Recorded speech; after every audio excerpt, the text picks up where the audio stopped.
เสียงอ่านพระไตรปิฎกฉบับมหามกุฏตราชวิทยาลัยชุด91เล่มพิมพ์ปีพุทธศักราช2525เล่มที่39หน้า1ถึงหน้า21พระสุตันตปิฎกขุทกนิกายขุทกปาฐะเล่มที่1ขอนอบน้อมแด่พระผู้มีพระภาคอรหันตสัมมาสัมพุทธเจ้าพระองค์นั้นสรณคมในขุทกปาฐะว่าด้วยการถึงพระรัตนตรัยข้าพเจ้าถึงพระพุทธเจ้าเป็นสรณะข้าพเจ้าถึงพระธรรมเป็นสรณะข้าพเจ้าถึงพระสงฆ์เป็นสรณะแม้ครั้งที่สองข้าพเจ้าถึงพระพุทธเจ้าเป็นสรณะแม้ครั้งที่สองข้าพเจ้าถึงพระธรรมเป็นสรณะแม้ครั้งที่สองข้าพเจ้าถึงพระสงฆ์เป็นสรณะแม้ครั้งที่สามข้าพเจ้าถึงพระพุทธเจ้าเป็นสรณะแม้ครั้งที่สามข้าพเจ้าถึงพระธรรมเป็นสรณะแม้ครั้งที่สาม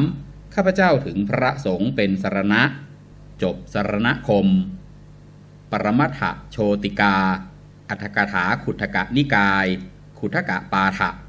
ขอนอบน้อมแด่พระผู้มีพระภาคอรหันตสัมมาสัมพุทธเจ้าพระองค์นั้นคำปารภพระคัมภีร์นิเทศนี้ว่าข้าพเจ้าถึงพระพุทธเจ้าเป็นสรณะข้าพเจ้าถึงพระธรรมเป็นสรณะข้าพเจ้าถึงพระสงฆ์เป็นสรณะแม้วาระที่สองที่สามก็เหมือนกันเป็นนิเทศอธิบายเรื่องการถึงพระสรณไตรัยเป็นข้อต้นของคัมภีร์ขุทกปาฐะบัดนี้เพื่อเปิดเผยจำแนกทำให้ง่ายซึ่งเนื้อความแห่งบาลีนี้ข้าพเจ้าจะกล่าวอธิบายข้อนี้ด้วยอรรถกถาขุทกปาฐะชื่อว่าปรมัตถโชติกาข้าพเจ้าไหว้พระรัตนตรัยที่สูงสุดแห่งวัตถุทั้งหลายที่ควรไหว้แล้วจักทำการพรรณนาความแห่งขุทกปาฐะการพรรณนานี้อันข้าพเจ้าผู้รู้พระศาสนาน้อยทำได้ยากยิ่งเพราะขุทกปาฐะมีอรรถะลึกซึ้งก็จริงอยู่ถึงอย่างนั้นเพราะเหตุที่ข้อวินิจฉัยของท่านบุรพาจารย์ยังมีอยู่เป็นนิจถึงวันนี้และนวังคสัตถุศาสตร์ยังดำรงอยู่อย่างเดิมฉะนั้นข้าพเจ้าจะอาศัยนวังคสัตถุศาสตร์และข้อวินิจฉัยของบุรพาจารย์นี้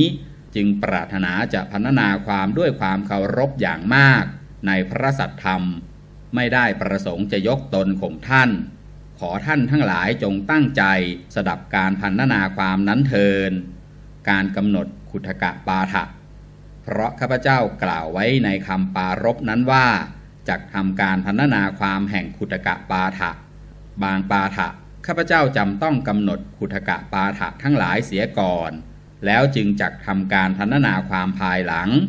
เอกเทศส่วนหนึ่งของขุทกนิกายชื่อว่าขุทกะเอกเทศส่วนหนึ่งของนิกายทั้ง5ชื่อขุทกนิกายว่าโดยธรรมและโดยอัฏฐะคัมภีร์เหล่านั้นมี5นิกายคือทีฆนิกายมัชฌิมนิกายสังยุตตนิกายอังคุตตรนิกายและขุทกนิกายชื่อว่านิกาย5บรรดานิกาย5นั้นพระสูตร34สูตรมีพรหมชาลสูตรเป็นต้นชื่อว่าทีฆนิกายจริงดังที่ท่านกล่าวว่านิกายที่รวบรวมพระสูตร34สูตร3วรรคชื่อว่าทีฆนิกายอนุโลมที่1พระสูตร152สูตรมีมูลปริยายสูตรเป็นต้นชื่อว่า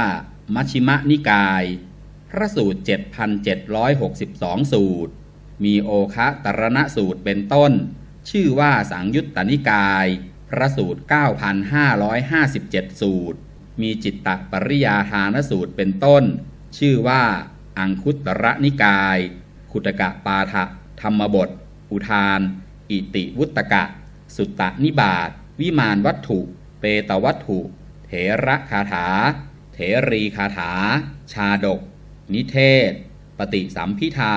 อปทานพุทธวงศ์จริยาปิฎก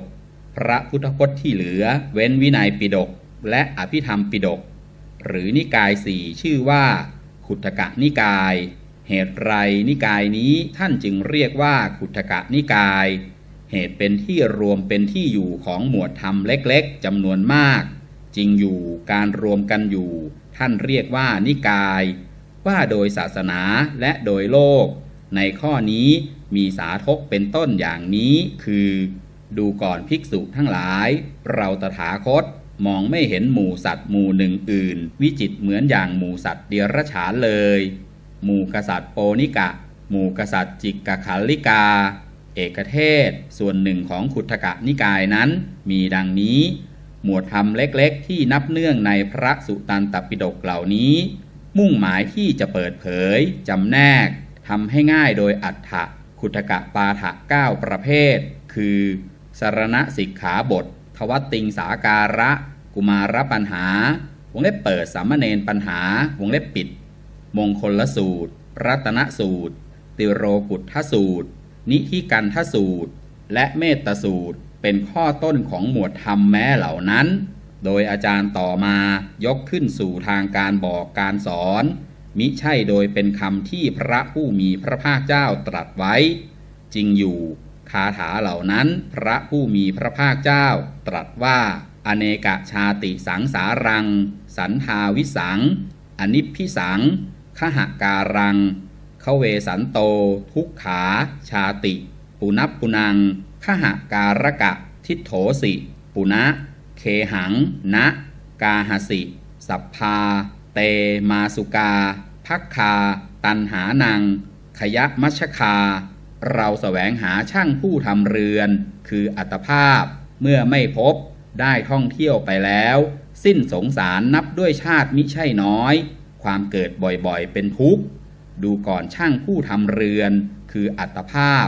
เราพบท่านแล้วท่านจักทำเรือนคืออัตภาพของเราอีกไม่ได้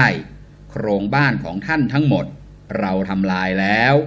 ยอดแห่งเรือนคืออวิชชาเรารื้อแล้ว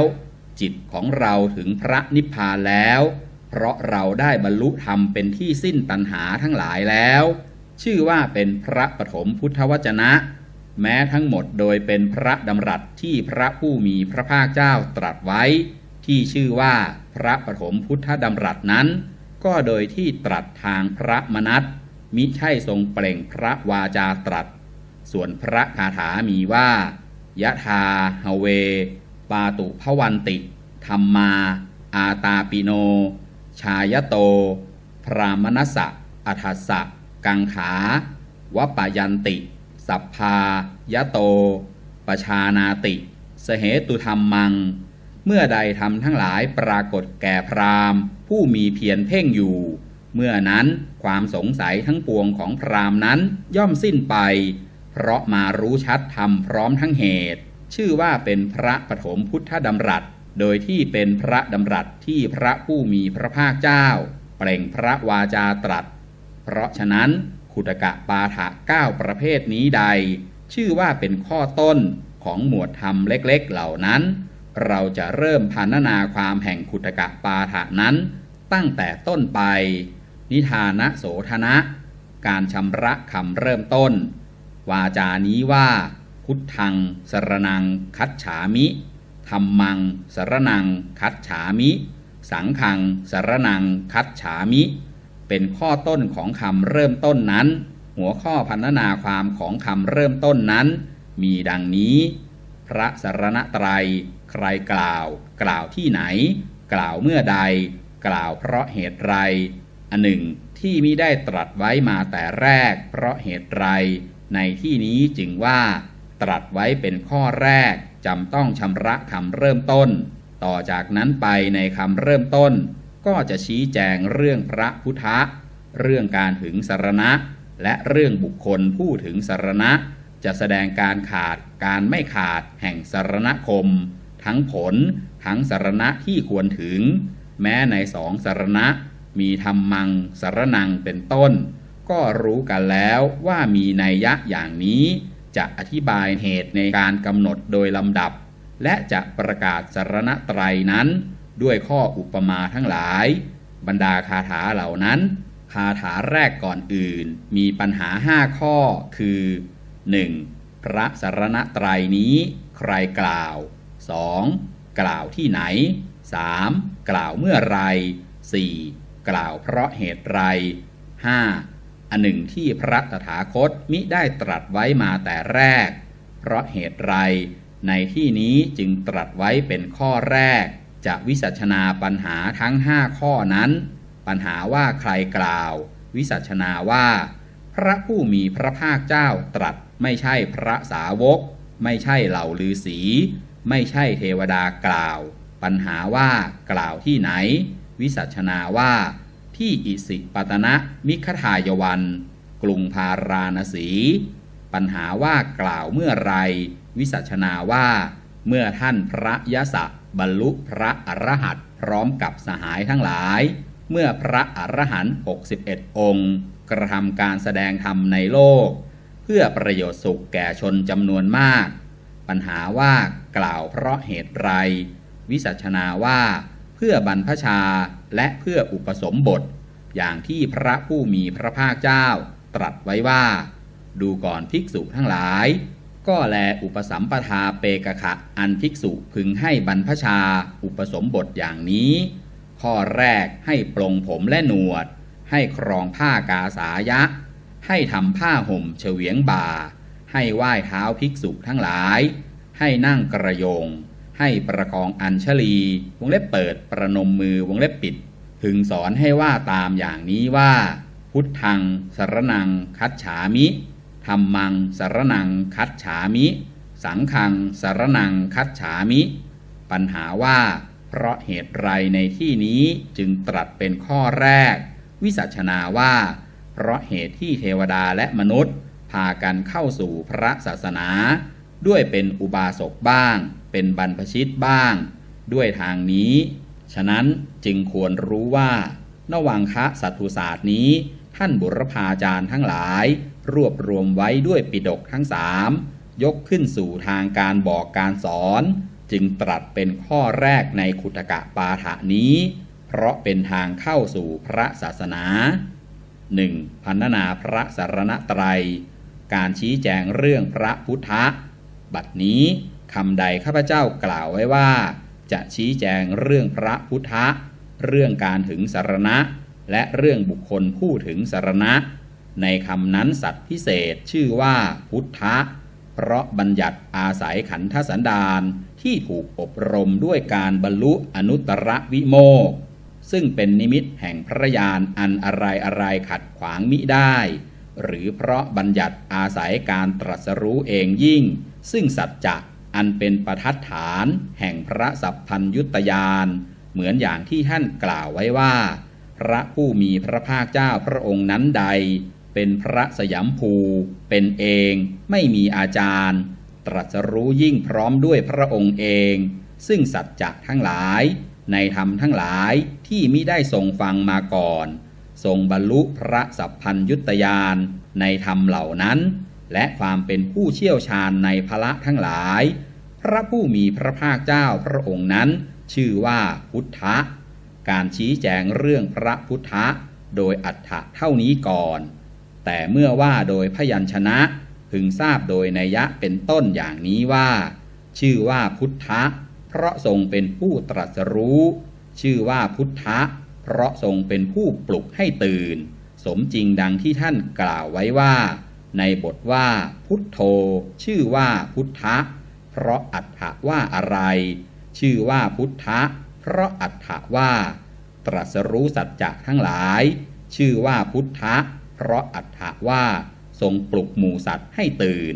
ชื่อว่าพุทธะเพราะทรงรู้ทุกอย่างชื่อว่าพุทธะเพราะทรงเห็นทุกอย่าง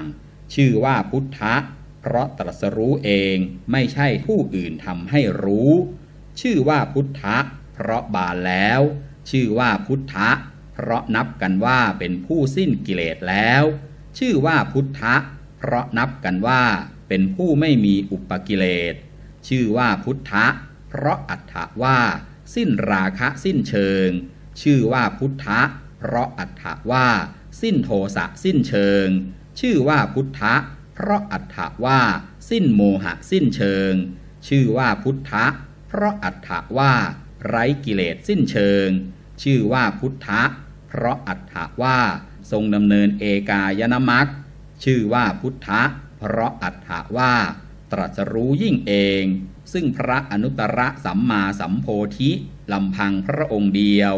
ชื่อว่าพุทธะเพราะทรงได้ความรู้เหตุทรงกำจัดความไม่รู้ได้แล้วพระนามว่าพุทธะนี้มิใช่พระชนนีตั้งมิใช่พระชนกตั้งมิใช่พระเชษฐพาดาตั้งมิใช่พระเชษฐภัคคินีตั้งมิใช่มิตรอมาตย์ตั้งมิใช่พระญาติสาโลหิตตั้งมิใช่สมณพราหมณ์ตั้งมิใช่เทวดาตั้งพระนามนี้ของพระผู้มีพระภาคเจ้ามีตอนท้ายแห่งความหลุดพ้นจากกิเลสบัญญัติคือพุทธะทรงทำให้แจ้งพร้อมกับทรงได้พระสัพพัญญุตญาณในบทว่าพุทธะนั้นชื่อว่าพุทธะเพราะอรรถว่าตรัสรู้สัจจะทั้งหลายเหมือนผู้ที่ลงมาในโลกวงเล็บเปิดอวตารวงเล็บปิดก็เรียกว่าผู้ลงมาวงเล็บเปิดอวตารวงเล็บปิดชื่อว่าพุทธะเพราะอรรถว่าทรงปลุกหมู่สัตว์ให้ตื่นเหมือนลมที่ทำใบไม้ให้แห้งก็เรียกว่าใบไม้แห้งบทว่าสัพพัญญุตายะพุทโธท่านอธิบายว่าชื่อว่าพุทธะเพราะความรู้ที่สามารถรู้ได้ทุกอย่างบทว่าสัพพทัสสาวิตายะพุทโธท่านอธิบายว่าชื่อว่าพุทธะเพราะความรู้ที่สามารถรู้ทำได้ทุกอย่างบทว่าอนัญญเยยตายะพุทโธท่านอธิบายว่าชื่อว่าพุทธะเพราะตรัสรู้เองมิใช่ผู้อื่นทำให้ตรัสรู้บทว่าวิกัสสิตายะพุทโธท่านอธิบายว่าชื่อว่าพุทธะเพราะทรงบานเหตุบานด้วยพระคุณนานาประการเหมือนดอกปทุมบานด้วยบทอย่างนี้เป็นต้นว่าขีนาสวะสังขาเตนะพุทโธท่านอธิบายว่าชื่อว่าพุทธะเพราะทรงตื่นแล้วเหตุสิ้นกิเลสดุจความหลับทุกอย่างเหมือนบุรุษตื่นเพราะสิ้นความหลับเพราะทรงละธรรมอันทำความหดหู่แห่งจิตได้ท่านกล่าวว่าเอกายนะมัคคังคโตติพุทโธดังนี้ก็เพื่อแสดงว่าพระผู้มีพระภาคเจ้าท่านเรียกว่าพุทธะก็เพราะทรงดำเนินเอกายตนะมรรคเหมือนบุรุษแม้เดินทางเขาก็เรียกว่าผู้เดินไปเพราะปริยายะวงเล็บเปิดทางวงเล็บปิดแห่งอัฏฐะว่าไปสู่ทางตรัสรู้บทว่าเอโกอนุตตรังสัมมาสัมโพธิงอภิสัมพุทโธติพุทโธท่านอธิบายว่าชื่อว่าพุทธะไม่ใช่เพราะตรัสรู้โดยคนอื่นที่แท้ชื่อว่าพุทธะเพราะตรัสรู้ยิ่งซึ่งพระสัมมาสัมโพธิอันยอดเยี่ยมด้วยพระองค์เองเท่านั้นคำนี้ว่าอพุทธิวิหตัตตาพุทธิปฏิลาภาพุทโธเป็นคำแสดงปริยายะว่าพุทธิพุทธังโพโธในคำนั้นพึงทราบอรรถะที่สามารถทำพุทธศัพท์ของบททุกบทให้สำเร็จความโดยนัยยะอย่างนี้ว่าท่านอธิบายเพื่อให้รู้ว่าพุทธะเพราะทรงประกอบด้วยพระคุณคือพุทธิความรู้เหมือนที่เรียกกันว่าผ้าเขียวผ้าแดงก็เพราะประกอบด้วยสีเขียวสีแดงต่อแต่นั้นคำเป็นต้นอย่างนี้ว่าพุทโธติเนตังนามังท่านกล่าวไว้ก็เพื่อให้รู้ว่าบัญญัตินี้ดำเนินไปตามอรรถะคือเนื้อความการชี้แจงเรื่องพุทธะแม้โดยพยัญชนะมีดังกล่าวมานี้ชี้แจงเรื่องสรณคมและพูดถึงสรณคมบัดนี้จะกล่าวชี้แจงในเรื่องการถึงสรณคมเป็นต้นดังต่อไปนี้พระรัตนตรัยที่ชื่อว่าสรณะ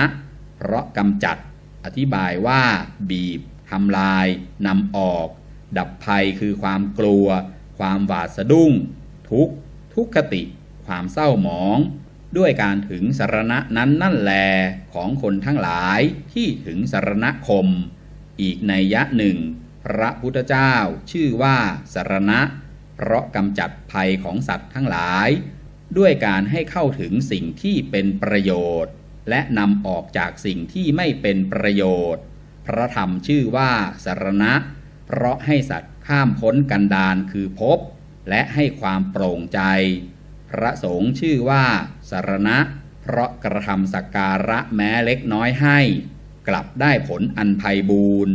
เพราะฉะนั้นพระรัตนตรัยนั้นจึงชื่อว่าสรณะโดยปริยายดังว่ามานี้จิตตุปบาทที่ถึงความเลื่อมใสในพระรัตนตรัยนั้นและความเคารพในพระรัตนตรัยนั้นกำจัดทำลายกิเลสเสียได้เป็นไปโดยอาการคือความมีพระรัตนตรัยนั้นเป็นเบื้องหน้าหรือไม่มีผู้อื่นเป็นปัจจัยวงเล็บเปิดชักจูงวงเล็บปิดชื่อว่าสรณคมสัตว์ผู้พรั่งพร้อมด้วยจิตตุปบาทนั้นย่อมถึงพระรัตนตรัยนั้นเป็นสรณะอธิบายว่าย่อมเข้าถึงพระรัตนตรัยด้วยจิตตุปบาทที่มีประการดังกล่าวแล้วอย่างนี้ว่านี้เป็นสรณะของข้าพเจ้านี้เป็นเครื่องนำหน้าของข้าพเจ้า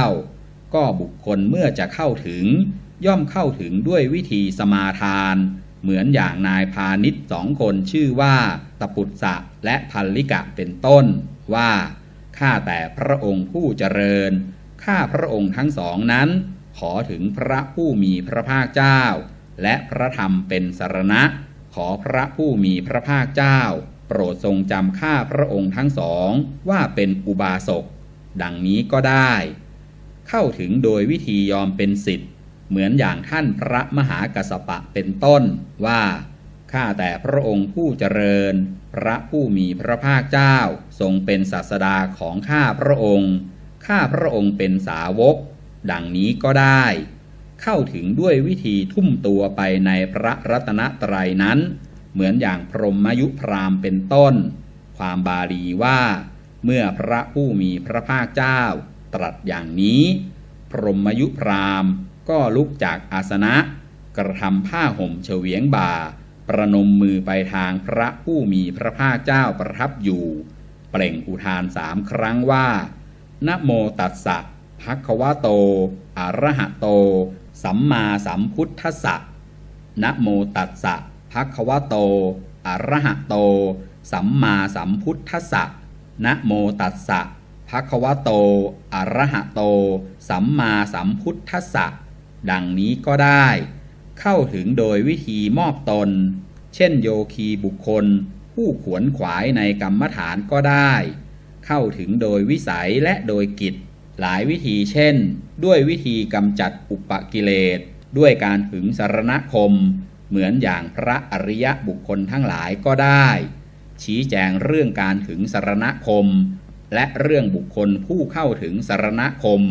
ดังกล่าวมานี้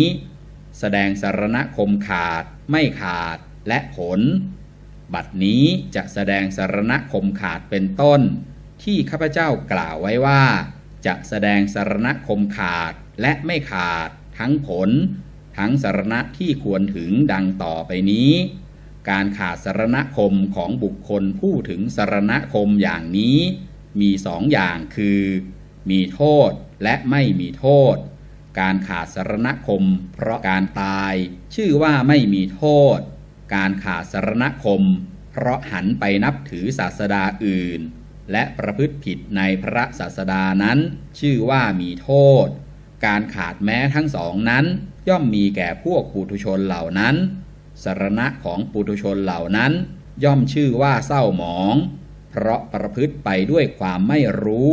ความสงสัยและความรู้ผิดและเพราะประพฤติไม่เอื้อเฟื้อเป็นต้นในพระพุทธคุณทั้งหลายส่วนพระอริยบุคคล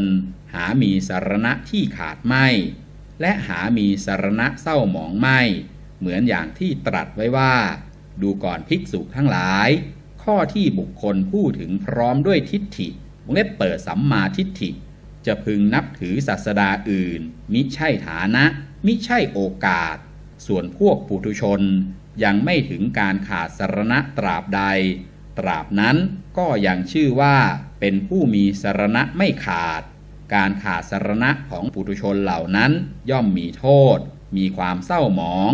และอำนวยผลที่ไม่น่าปรารถนาการขาดสรณะที่ไม่มีโทษก็ไม่มีผลเพราะหาวิบากมิได้ส่วนการไม่ขาดสรณะว่าโดยผล ก็ย่อมอำนวยผลที่น่าปรารถนาอย่างเดียวเหมือนอย่างที่ตรัสไว้ว่า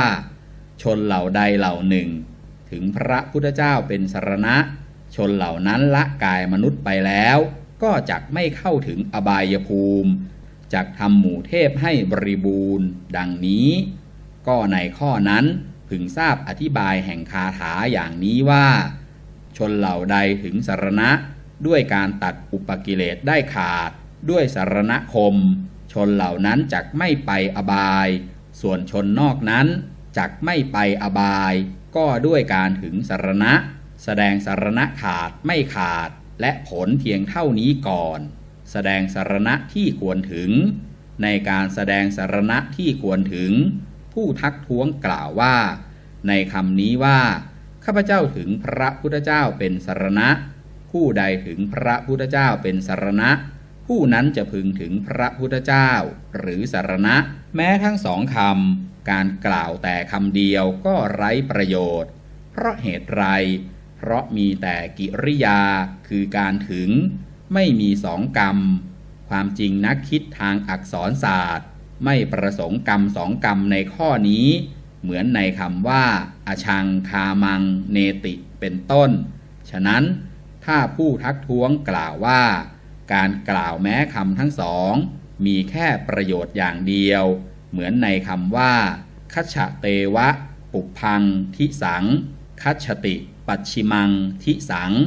นักคิดอักษรศาสตร์ไม่ประสงค์อย่างนั้นดอกเพราะท่านไม่ประสงค์ว่าพระพุทธเจ้าและสรณะเป็นตัวเหตุเท่ากันความจริงเมื่อประสงค์ว่าพระพุทธเจ้าและสรณะเหล่านั้นเป็นตัวเหตุเท่ากันแล้วบุคคลแม้มีจิตขุ่นเคืองเข้าเฝ้าพระพุทธเจ้าก็จะพึงชื่อว่าถึงพระพุทธเจ้าถึงสรณะนสิสรณะนั้นใดทำให้ต่างไปว่าพระพุทธเจ้าผู้นั้นก็ชื่อว่าถึงสรณะนั้นทั้งนั้นถ้าผู้ทักท้วงกล่าวว่าท่านประสงค์เอาความที่พระพุทธเจ้าและสรณะเป็นตัวเหตุเท่ากันเพราะบาลีว่าเอตังโขสรนังเขมังเอตังสรณมุตตมังสรณะนั่นแลเกษมปลอดภัยสรณะนั้นอุดมสูงสุดไม่ประสงค์เช่นนั้นดอกเพราะในบทคาถานั้นมีแต่พระพุทธเจ้าเป็นสรณะนั้นความจริงในบทคาถานั้นนั่นแลท่านประสงค์ถึงความที่พระพุทธเจ้าและสรณะเป็นตัวเหตุเท่ากันอย่างนี้ว่าสรณะทั้งเกษมทั้งอุดมเพราะพิจารณาเป็นถึงพระรัตนตรัยมีพระพุทธเจ้าเป็นต้นนั้นในความเป็นสรณะที่นับได้ว่ากำจัดภัยแก่ผู้ถึงสรณคมได้จริงส่วนในบาลีประเทศอื่นเมื่อมีความสัมพันธ์ด้วยผู้ถึงสรณคมท่านก็ไม่ประสงค์ความที่พระพุทธเจ้าและสรณะเป็นตัวเหตุเท่ากันเพราะไม่สำเร็จเป็นสรณคมดังนั้นคำนี้จึงสาทกไม่ได้ถ้าผู้ทักท้วงกล่าวว่าน่าจะประสงค์เอาความที่พระพุทธเจ้าและสรณะเป็นตัวเหตุเท่ากันเพราะสำเร็จเป็นสรณคมแม้เมื่อมีความสัมพันธ์ด้วยผู้ถึงสรณคมได้ในบาลีนี้ว่าเอตังสรณนาคัมมะสัพพทุกขาปมุจจติบุคคลอาศัยสรณะนั้นย่อมหลุดพ้นจากทุกข์ทั้งปวงดังนี้ไม่ใช่เช่นนั้นดอกเพราะขัดข้องด้วยโทษที่กล่าวมาก่อนแล้วความจริงแม้ในข้อนั้นก็จะพึงขัดข้องด้วยโทษที่กล่าวมาก่อนว่าเมื่อมีความที่พระพุทธเจ้าและสรณะเป็นตัวเหตุเท่ากันอยู่บุคคลแม้มีจิตขุ่นเคืองอาศัยสรณะคือพระพุทธเจ้าพระธรรมและพระสงฆ์ก็จะพึงหลุดพ้นจากทุกข์ได้หมดนะสิแต่จะว่าไม่ขัดข้องด้วยโทษก็หามิได้ดังนั้นคำนั้นจึงสาทกไม่ได้พึงทราบอธิบายในข้อนั้นอย่างนี้ว่าสัตว์ทั้งหลายเมื่อจะหลุดพ้นด้วยอานุภาพของพระผู้มีพระภาคเจ้าผู้เป็นกัลยาณมิตรท่านก็กล่าวว่าอาศัยกัลยาณมิตรจึงหลุดพ้นได้ในบาลีนี้ว่าดูก่อนอานนท์ก็สัตว์ทั้งหลายที่มีชาติ ความเกิดเป็นธรรมดาอาศัยเราตถาคตเป็นกัลยาณมิตรย่อมหลุดพ้นจากชาติดังนี้ฉันใดแต่ในที่นี้บุคคลเมื่อจะหลุดพ้นด้วยอานุภาพแห่งสรณะคือพระพุทธเจ้าพระธรรมและพระสงฆ์ท่านก็กล่าวว่าบุคคลอาศัยสรณะนี้ย่อมหลุดพ้นจากทุกข์ทั้งปวงดังนี้ก็ฉันนั้นความที่พระพุทธเจ้าเป็นคมนียะควรถึงก็ไม่ถูกความที่สรณะเป็นคมนียะควรถึงก็ไม่ถูกความที่พระพุทธเจ้าและสรณะทั้งสองเป็นคมนียะควรถึงก็ไม่ถูกแม้โดยประการทั้งปวงอย่างนี้คมนียะสิ่งที่ควรถึงของผู้ถึงสรณคมท่านอธิบายว่าข้าพเจ้าถึงสิ่งที่พึงปรารถนาควรกล่าวถึงต่อนั้นก็ควรกล่าวข้อยุติคือข้อที่ถูกในเรื่องนี้ดังนั้นข้าพเจ้าจะกล่าวข้อยุติดังต่อไปนี้ในข้อยุตินี้พระพุทธเจ้าเท่านั้นเป็นคมนียะแต่เพื่อแสดงอาการคือการถึงคำกล่าวถึงสรณะนั้นมีว่าข้าพเจ้าถึงพระพุทธเจ้าว่าเป็นสรณะพระพุทธเจ้าพระองค์นั้นเป็นสรณะของข้าพเจ้าพระพุทธเจ้าพระองค์นั้นเป็นปรายณะนำหน้าของข้าพเจ้าเป็นผู้กำจัดทุกข์เป็นผู้ทรงประโยชน์ข้าพเจ้าถึงคบเสพเข้าใกล้ชิดพระพุทธเจ้าพระองค์นั้นด้วยความประสงค์ดังกล่าวมานี้หรือว่าข้าพเจ้ารู้ทราบอย่างนี้จริงอยู่คติเป็นประโยชน์ของธาตุเหล่าใดแม้ความรู้ก็เป็นประโยชน์ของธาตุเหล่านั้นถ้าผู้ทักท้วงกล่าวว่าข้อนั้นไม่ถูกเพราะไม่ประกอบอิตติศัพท์คำทักท้วงนั้นก็ไม่ถูกข้อยุติที่ถูกในเรื่องนั้นพึงมีดังนี้หากว่าความในเรื่องนั้นพึงมีอย่างนี้ไซร้แต่นั้นก็พึงต้องประกอบอิตติศัพท์ดังในประโยคทั้งหลายเป็นต้นว่าอนิจจังรูปังอนิจจังรูปันติยะถาภูตังปชานาติย่อมรู้ชัดรูปที่ไม่เที่ยงตามความเป็นจริงว่ารูปไม่เที่ยงดังนี้แต่อิตติศัพท์ท่านหาประกอบไว้ไม่เพราะฉะนั้นข้อทักท้วงนั้นจึงไม่ถูกแต่อันนี้ไม่ถูกเพราะเหตุไรเพราะความของอิตติศัพท์มีอยู่ในตัวนั้นแล้วความของอิตติศัพท์แม้ในที่นี้ก็มีอยู่พร้อมดังในประโยคทั้งหลายเป็นต้นอย่างนี้ว่าโยจะพุทธันจะธัมมันจะสังฆันจะสรณังคโตก็ผู้ใดถึงพระพุทธเจ้าพระธรรมและพระสงฆ์ว่าเป็นสรณะดังนี้แต่มิใช่จะต้องประกอบอิตติศัพท์ไว้ในที่ทุกแห่งเพราะมีความอยู่พร้อมในตัวแล้วบัณฑิตพึงทราบความของอิตติศัพท์แม้มิได้ประกอบไว้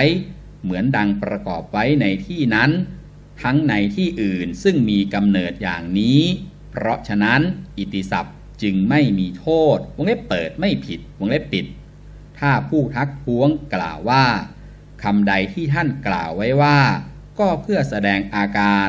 คือถึงจึงต้องกล่าวระบุสรณะดังนี้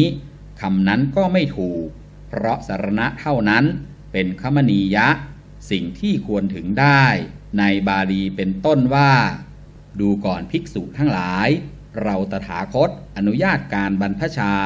ด้วยสรณคม3ดังนี้คำที่ข้าพเจ้ากล่าวนั้นไม่ใช่ไม่ถูกเพราะเหตุไร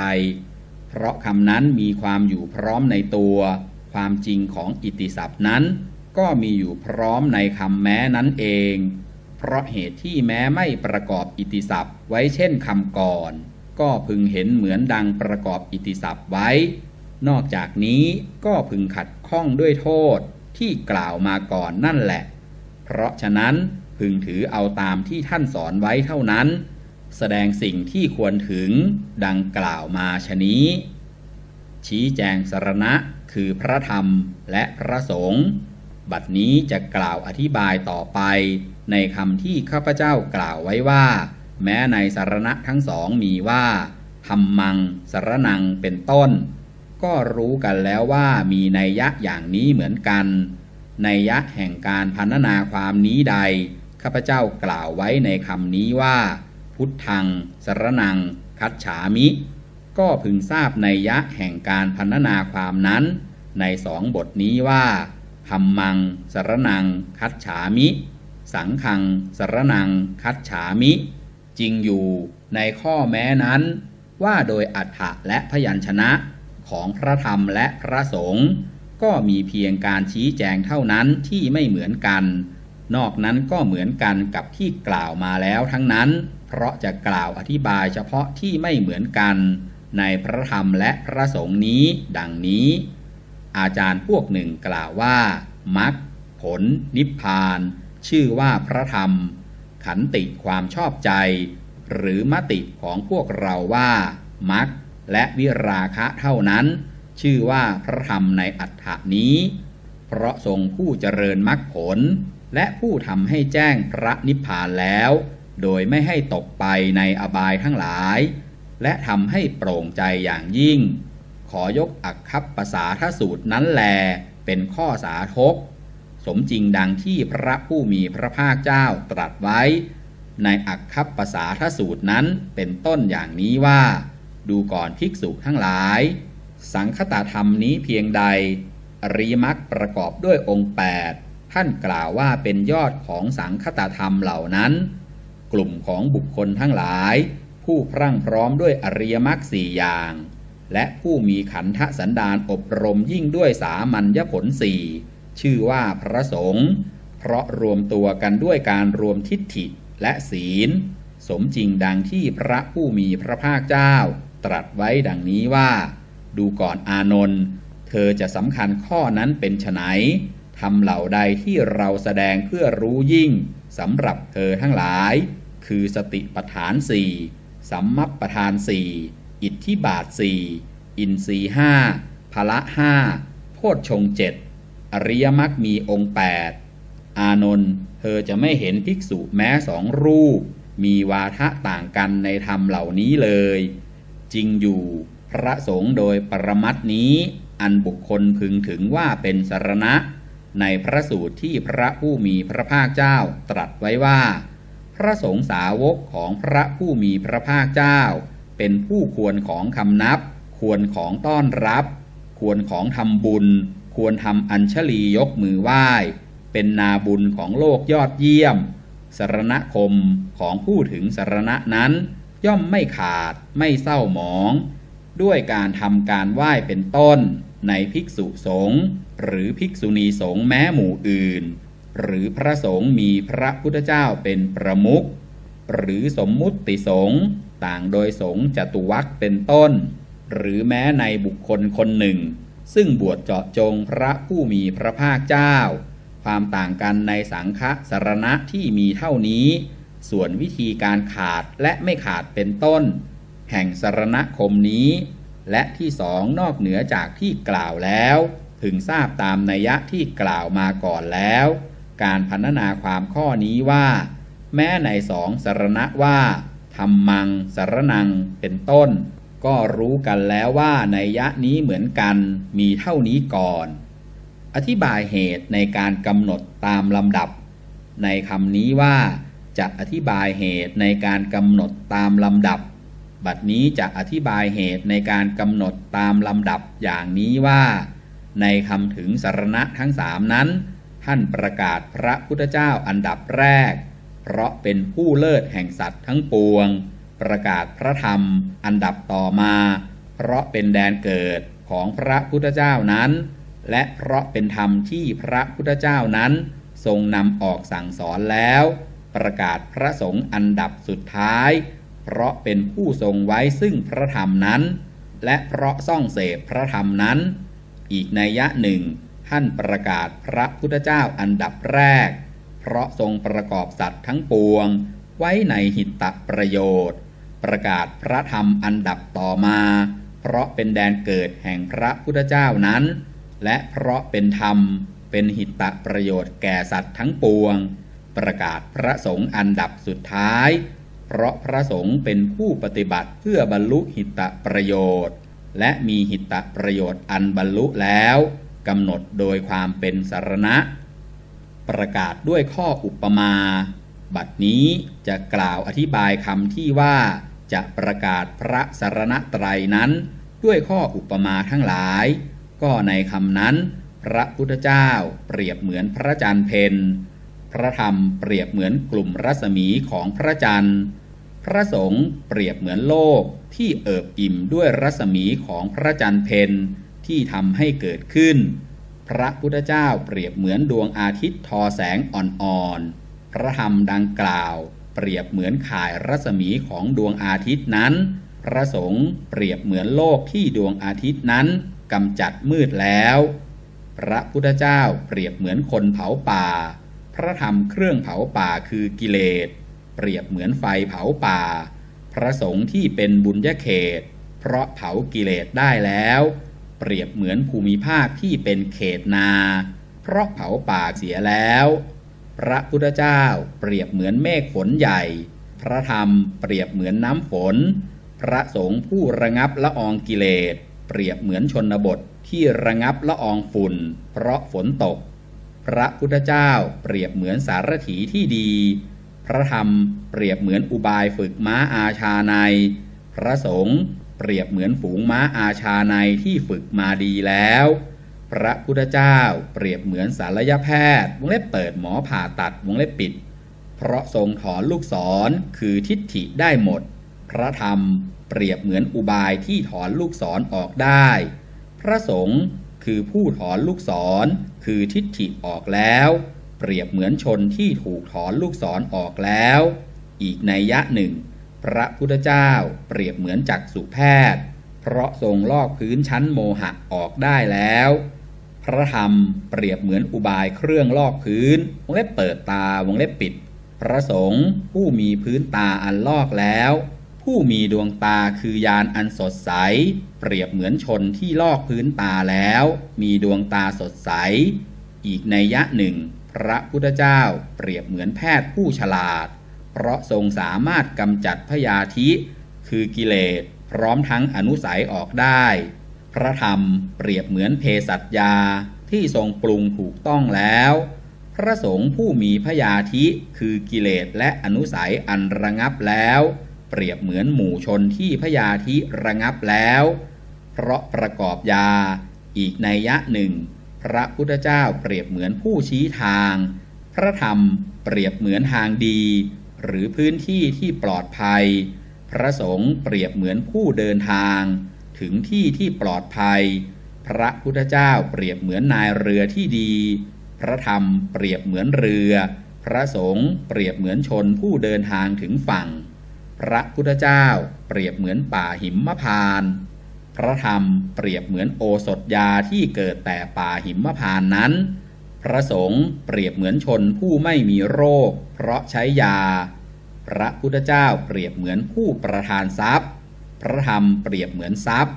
พระสงฆ์ผู้ได้อริยทรัพย์มาโดยชอบเปรียบเหมือนชนผู้ได้ทรัพย์ตามที่ประสงค์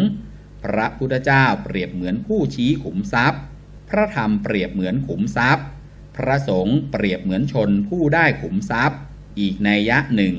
พระพุทธเจ้าผู้เป็นวีรบุรุษเปรียบเหมือนผู้ประทานความไม่มีภัยพระธรรมเปรียบเหมือนไม่มีภัยพระสงฆ์ผู้ล่วงภัยทุกอย่างเปรียบเหมือนชนผู้ถึงความไม่มีภัยพระพุทธเจ้าเปรียบเหมือนผู้ปลอบพระธรรมเปรียบเหมือนการปลอบพระสงฆ์เปรียบเหมือนชนผู้ถูกปลอบพระพุทธเจ้าเปรียบเหมือนมิตรดี